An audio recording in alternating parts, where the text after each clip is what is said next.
Que s'est-il donc produit pendant ces 40 jours où le Seigneur Jésus s'est révélé à ses disciples, ces apôtres qui ont été brisés en morceaux, et qui, avec la révélation, l'apparition de leur Seigneur, de notre Seigneur, ont eu maintenant une nouvelle base qui est introduite, celle d'une autre vie, d'un autre genre de connaissance du Seigneur. C'est là la grande chose en ce qui concerne les 40 jours où Dieu s'est révélé à eux. Ils ne l'avaient jamais connu de cette façon auparavant. En vérité, ils trouvent parfois difficile de croire que ce pourrait être lui. Quand ils le virent, quelques-uns eurent des doutes. Matthieu 28, 17. Est-ce lui?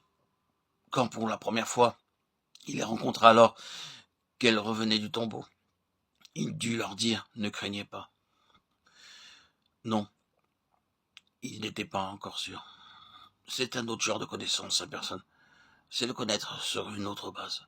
Paul dit, et si nous avons connu Christ selon la chair, maintenant, nous ne le connaissons plus de cette manière. 2 Corinthiens 5, 16. Plus de cette manière. C'est un différent genre de connaissance de sa personne en tant que base essentielle, une véritable unité. Une connaissance qui est venue, d'une part, par le moyen d'une nouvelle venue du Seigneur, personnellement, vers ceux qui ont été brisés en morceaux. Il en est toujours ainsi.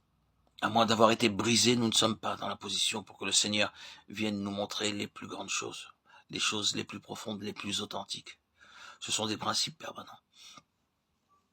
Et ainsi, il les assembla, ou dirons-nous, il les rassembla. Puis, sur la base d'un nouveau genre de vie, d'un nouveau genre de connaissance de lui-même, il établit parmi eux une unité entièrement nouvelle. Ils ont maintenant quitté le terrain de leur vie propre. Ils sont sur la base de sa vie. Leur vie est une vie divisée. Sa vie est une vie qui unit. C'est parfaitement bien que nous disions que nous sommes tous un en Christ, parce que nous partageons tous une même vie. Bien sûr, cela est vrai, mais cela pourrait être une déclaration tout à fait superficielle. Nous n'entrons réellement dans la valeur pratique de cette vie unique que si la croix a accompli quelque chose en nous. L'expression pratique de l'unité de cette vie exige cette œuvre profonde de la croix, que nous soyons tous un en Christ, parce que nous partageons sa vie unique.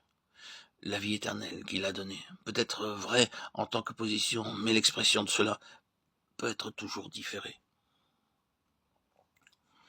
L'ancienne dispersion était une chose dévastatrice, complètement une perte, rien d'autre que de la faiblesse, une chose entièrement mauvaise. Mais maintenant, les disciples peuvent être dispersés partout à travers le monde et c'est aussi sûr que l'éternité. Une fois que la chose est accomplie intérieurement, c'est parfait. Tout cela contribue au bien.